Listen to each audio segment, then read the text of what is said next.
What's up, Pirates? Wraith and Jim here with Awaken TCG, and today we have an amazing video for you guys. We know you guys love our how to win pre-release tournament guides.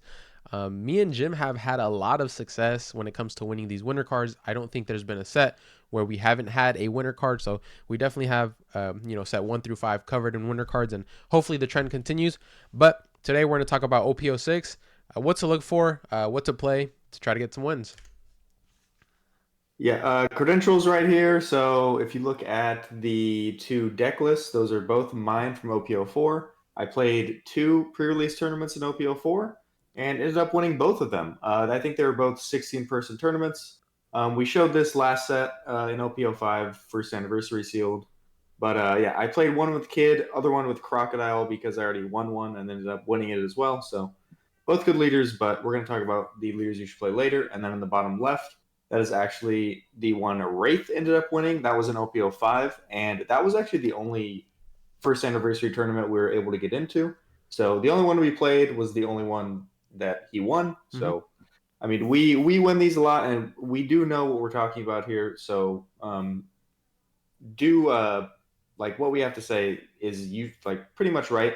Obviously, it differs from set to set. There's different cards and everything, but there is standard like stuff that transfers from pre-release to pre-release for the most part. Yeah, so definitely as we get further into this video, take some notes. Obviously, what leader is best for this format. It is going to be Kid, hands down. Since the start of these pre-release tournaments, Kid just shines in and out. He's such a good ender, and I think it's always gonna be Kid. What do you think?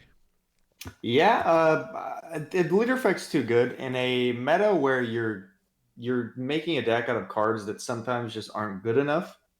Having the ability to just get them out of hand for free and turn them into a double swing is just fantastic, and I think it will probably always be the strongest deck in this format. But come OP06, there is a new contender. A new challenger approaches. It's going to be the new Yamato leader Mm-hmm. with double attack. Double attack is very strong, don't get me wrong, but her second effect is also insane. Attaching two Rested Dawn towards the later stages of the game is going to make a lot of difference because you'll be able to like develop a 2-cost blocker and then use those two Dawn to attach, either swing into board or swing a leader. A fantastic leader, and we actually did play test it a good amount. Kind of went back and forth with Kid and Yamato, so I think it is preference. You do have to get her from your packs, or you have to have gotten boxes prior. But I think it's a good option if you want to try something new. Yeah, 100%. Yeah, I mean Yamato will get the job done, especially if your opponents are it's 6 random packs, right? So if they just don't have enough blockers, you can literally just win by swinging and swinging and swinging. And if they have no blockers, you just win the game, which is kind of insane. But yeah, for this format, usually first is better, but I think second is going to be just a slightly better, just from what cards are out. So take that into account. You can do your own testing if you want, but here are a couple of other options. Obviously, Jim has won a pre-release with Croc before. Croc is always a solid option. If there's a lot of small bodies and you want to play super aggro, Zoro's good. Luffy, if you have a big big vanillas that you can play on curve, Luffy can get the job done as well. Katakuri is always a solid option. So just as you can see here, just a bunch of good leaders that make this, the format a little more fun. If you want to try hard, Kid, Yamato, I think is going to be the top two. But yeah, if you want to just, have some fun, maybe you already won a winner card, you want to have some fun and try out some other leaders, Perona's good. My only tip would probably say stick to 5 life leaders unless it's Yamato. But yeah, you're open to choose whoever you want at the end of the day. Yeah. Like Great said, at the end of the day, it's Kid or Yamato. If you are truly trying to win, I would honestly lean towards Kid. He's just the 5 life leaders, as he said, are a lot better. But I did win one with Croc. I actually played Luffy in the one we played in OP05 and ended up only losing one game, and it was to the guy that Wraith actually ended up beating in finals, and he had a really good deck. So Luffy's really good. You can actually ramp to your big vanillas and stuff, which is strong. And then Katakuri is not bad this set because you can actually play 10 cost Mom. She is actually she's one of the special rares that obviously you don't have a great chance of getting, but if you do get it, maybe you want to Katakuri just in case. Yeah. And then Perona, one of the newest leaders, really cool. I mean, just being able to rest the four for free is going to be really good. Yeah, definitely going to get you a lot of value. So next up, we're going to highlight some of the blockers. There's not too many blockers, but there are a couple of good ones. A lot of two cost blockers in this set. So as you can see, Hamon, Cerberus, Shiki. These blockers are going to be very useful. And like we say, you always want to put the most amount of blockers possible. Every single blocker is a good blocker. And then the 8-drop blue blocker SR is insane. Not only can you play that and have a nice body to swing with, its effect actually will allow you to KO your opponent's blockers, or it bottom decks it, correct? But yeah, I mean, an amazing lineup of blockers. The 5-drop, if you have another Land of Wano card, that's another life for you. Just play more defensive. So a lot of great options here. But yeah, blockers are always mandatory, mandatory, mandatory. This set, guys, there's actually not a lot of blockers, which is going to make Yamato just that much better. Blockers were always a necessity, but you need blockers early against Yamato or you're going down really quick. So those two drop vanilla blockers are very much needed. The 3 blockers on the bottom left are all like situationally good, and they're all kind of strange in their own right. I put Shiki in the middle because I think he's the best blocker you can actually draw. He's just a 2-cost blocker that cycles in the late game, really really strong. And then the ones on the right, Shurai is really good. Momonosuke is okay, and then as Ray talked about that, the big 8-drop blocker is an attacker and blocker at the same time. Really really good. Yeah. Next up, we have 2K. So, like every set, these are kind of, we're going over the checklist, basically the stuff that you always need to be aware of. 2Ks, you want to keep every single 2K, just to have that defensive power in your deck. And then, as you can see in the middle of the screen, 3 super good 2Ks that you could honestly think about playing is, I'll talk about Hiyori first. So Hiyori, you add the top or bottom life card to your hand, and then you add up 1 card from your hand to the top of your life card. So let's say you have an Onami, let's say you have a Kiku. These cards that are going to allow you to trigger for some crazy effects, that's going to swing the momentum of the game, I think is really really cool. And it's a 2K in hand if you never even need it. So that's one of the big ones. Mm-hmm. 2Ks are an absolute must in this. There's actually not a ton this set. 10 is probably in like the middle range. I think OP03 had about 7 in the total set. And then OP04 and OP05 were around like 12 to 14. So this one is more in the middle. So 2Ks are definitely a bit more of a, you need to find them and they're going to be a little more rare. But in the middle, we have Perona. So these 3 are the only 3 I would ever consider actually playing on the board. Prone is really good because if your opponent has 5 or more cards in hand, which is fairly common, you can just trash one for free while getting a 5K swinger that can definitely be a menace to their leader. Yeah, 100%. So, make sure you grab every single 2K. Next up are vanillas, right? What's next up on the checklist? Vanillas. You always want to have vanillas. They're really good, very powerful cards. When you play them on curve, they'll just stick onto the board. Especially the 4/6. That 4/6 stat line is in our opinion the very best possible. With there only being 2, you might not have as much, but definitely on the lower end amount of vanillas. Usually sets will have a lot of vanillas. But yeah, I mean, nothing crazy here for you to combo with. The Hyuzu. How do you say that? Which one? Oh, left one, Hyozo. Yeah. Yeah, Hyozo. That is a good ender card. You can play him for 4. Rest up to one of your opponent's blockers if you're going for game. And if you're on Yamato, you can put that 2 rested Dawn somewhere. So you're only using 2 Dawn, to rest something, which is not bad, right? So if you're going for game, that's a great card to have. But yeah, there's other good options here. But they're vanillas, right? You just play these on curve and hope for the best. Play your fundamentals. That's what the vanillas are for. Any stat line is really good in this because if your opponent wants to actually attack them, they usually have to attach a lot of Dawn, which means they're also not attacking with your leader, and it also makes it easier for you to counter out because you have a larger stat line that they're swinging into. Usually the only time you'll want to swing into like one of these 7Ks or 8Ks is when your opponent has 1 to 2 cards in hand and you're not dead next turn, so you need to clear a board. But for the most part, yeah, big vanillas. I would play every card here if I got it. Yeah, 100%.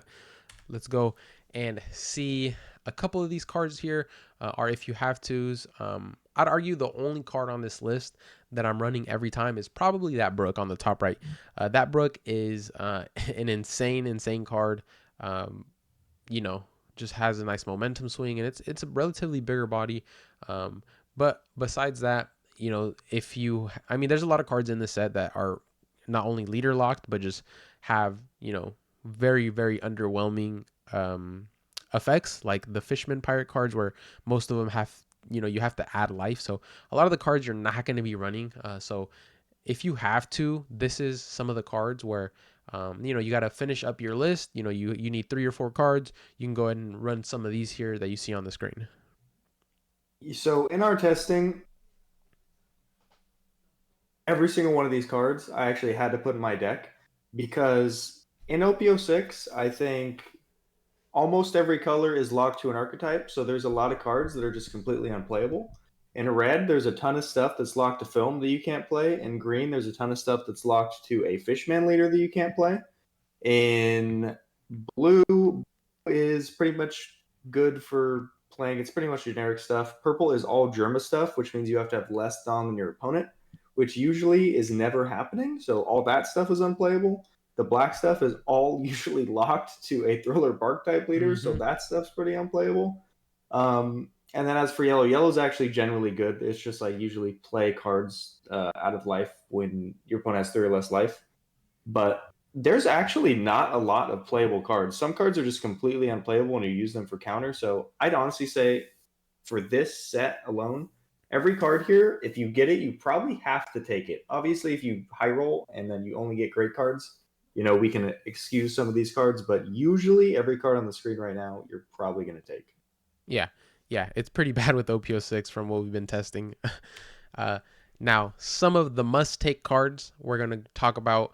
Uh, let's go ahead and go over the SPs. Charlotte Linlin, 10 drop, insane card on 10 Dawn. It'll win you the game if you go Katakuri and you get that 10 mom. The Borsellino has a high potential to swing the game just because it can bottom deck a 4 or less, and then Miss All Sunday, not as good. I mean, I put on here because it's a 5K body, draws you a card, and it also ramps you one, which means, say, you're going up to 6, so next turn you're at 8. You can play a Moria, maybe even an Aramaki, something like that. So, Yeah, drawing and the cards, most important body, part, it's an SP if you get it. correct. But yeah, this is the must take tab. Every single card on here, you're going to take 100%. You want to talk about some? Yeah, let's start with the red after we went over the SPs. So on the left we have Bear King. Kind of a weird card. He's an uncommon, but it's going to be insane in this format. So it's a 5/6 with 1,000 counter, and it's just going to read: if your opponent has a leader or character with a base power of 6,000 or more, this character cannot be KO'd in battle. So this is just a 6K that basically can never be KO'd because there is not a ton of KO power this set. Very strong because basically battling is the only way we're actually getting rid of characters. And let's just finish out red here. We got the Gum Gum King Kong Gatling. Especially if you're playing Captain Kid and you want to do double swings, you're going to want to run this card. So for 2 Dawn, you get plus 3K. And if your opponent has a 7K or more character, you get another plus 1K. So we can convert 2 Dawn into 4K power. Double swings on Kid. This card's going to be crazy. Next up, Raise Max. Raise Max is going to be really good for removing board. One card for minus 3K power is going to easily get rid of like a 6K body on board by bringing it down to 3. And then you could just simply swing with leader, and then they have to give you a 2K and a 1K. Most of the time won't have a 2K. And then last here in red, we have Shanks. Shanks, pretty much just playing him for the stat line alone, because any large card you're already playing. This one, though, going to KO a 10K power or less on play, which I think is everything that exists in this set besides Shanks himself and that Big Mom you see up there. Yeah. Yeah, so some great cards from red. Let's go ahead and talk about the green cards at the very bottom. Arlong, a great card to play, especially when your opponent may have lethal or if they're playing Captain Kid. On a later swing, you play on a later turn, you play Arlong and you stop the Kid from effectively having lethal because you can't swing 12 two times no more. You have to stall out a turn with no swings, which is amazing, amazing into Kid. Hody Jones, 7 Don, AK Power. If you're running this in Yamato, you will have lethal. Like this card is insane. Doesn't matter how many blockers they have. You play this, you can go for game. Um, and then Ryuma, just a 4/6 stat line with an insane effect. Being able to just swing the momentum so easily by KOing a 4 or less, both on play and on KO, means your opponent has to play around it, and it makes it super annoying. Next up, we have the Billion Fold World Tricolocosm. I have no idea how to say that, but it's essentially a pay 1 Dawn for plus 4,000 power. So in the later turns, if you have 8 or more rested Dawn, this card gains an additional plus 2,000 power. So let's say you play a big body, you play that Zoro, that 9-drop Zoro, and then you leave one up. Boom, you have a 1 Dawn 4K counter. Next up, the 4-drop event, it KOs a 6, um, and or it rests a 6. So essentially, you kind of don't really want to rest with this, but it KOs a 6 or less, which is insane for 4 Dawn, right? It's just value. And then the Zoro, the 9-drop Zoro, there's not much to say about it. It's just insane. You get 3 swings, 3 9K swings, for how much Dawn? 5 Dawn? 3 Dawn, 3 3 Dawn. Dawn. 3 9K swings for 3 Dawn. Like, you cannot go wrong. If you play that on board and it sticks, which it should because there's nothing here that can KO it other than that Shanks, it's going to win you the game effectively. I'd say Zoro. If you in your packs, guys, if you get Zoro, it's probably the best card you can possibly get. Zoro on board is game over completely. Mm-hmm. Going into blue though, we've got Sanji. Sanji's just a 9K body, which is already fantastic. But then it's just going to play whatever is on the top of your deck. I mean, the worst case scenario, you play like a 2-cost blocker, which is great. You just got a 9K and a 2-cost blocker. Best case scenario, you play like a Zoro or a Moria or this Aramaki here. There's a ton of good targets. Even like a 4-cost vanilla would be amazing to play off this 9-cost. Mostly playing it for the stat line, but and you cannot really you can't actually organize the top of your deck to choose what you're playing, but it's usually going to play something. Very rare it's going to catch an event because we're not playing too many events. And then next up, Aramaki. We talked about him a bit earlier, but want to talk about him again because he's just amazing. He's not only a blocker, but that activate main effect is so good because you can use it on the turn you play him, remove one of your opponent's 2-cost blockers, and then block on your opponent's turn. They'll pass back to you, and then you can use his effect again if they played another blocker, and he'll be a free 11K to easily go for game. This card is so good and a must take if you find it. And then last up in blue here, we've got Gravity Blade, Raging Tiger. For 7 Dawn, you're placing 2 6 costs at the bottom of the deck. I think we've seen how many big 6 vanillas there are and 6-cost belows that we can just easily remove with this. So I think a no-brainer, easy, just simple removal. Yeah, 100%. And then obviously Gecko Moria, the one black card that is an instant take. It just allows you to play 2 bodies on board and you establish a 9,000 power unit. So pretty insane. You probably won't have too many great targets, but I mean, you still establish and get a wide board so you can go for lethal next turn. And then last but not least, we have yellow. So Kiku, it heals you a life if they ever decide to KO it. So basically, it's going to be a 4/6. That's going to be super sticky because your opponent's going to want to avoid it.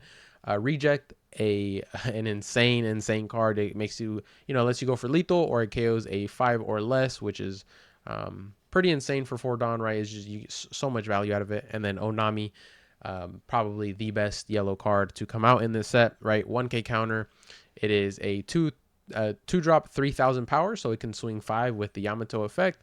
It gives one of your characters banish, so in this case it would be Yamato. You can swing twice, banish 2 life, and on top of that, it triggers.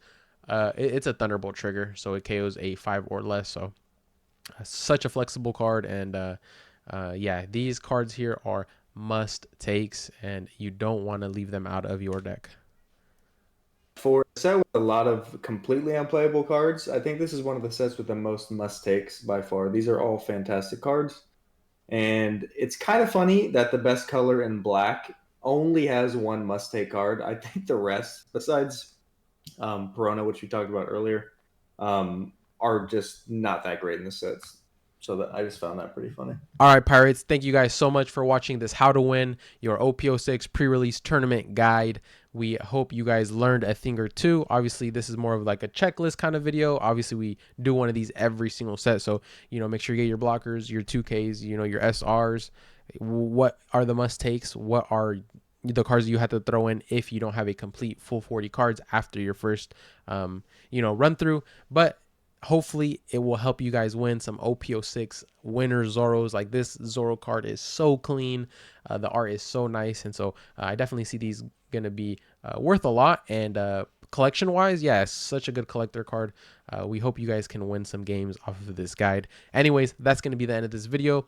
Just a quick reminder, at 5,000 subscribers, we're giving away 5 OP06 boxes. So stay tuned. Later this week, we'll have the giveaway details.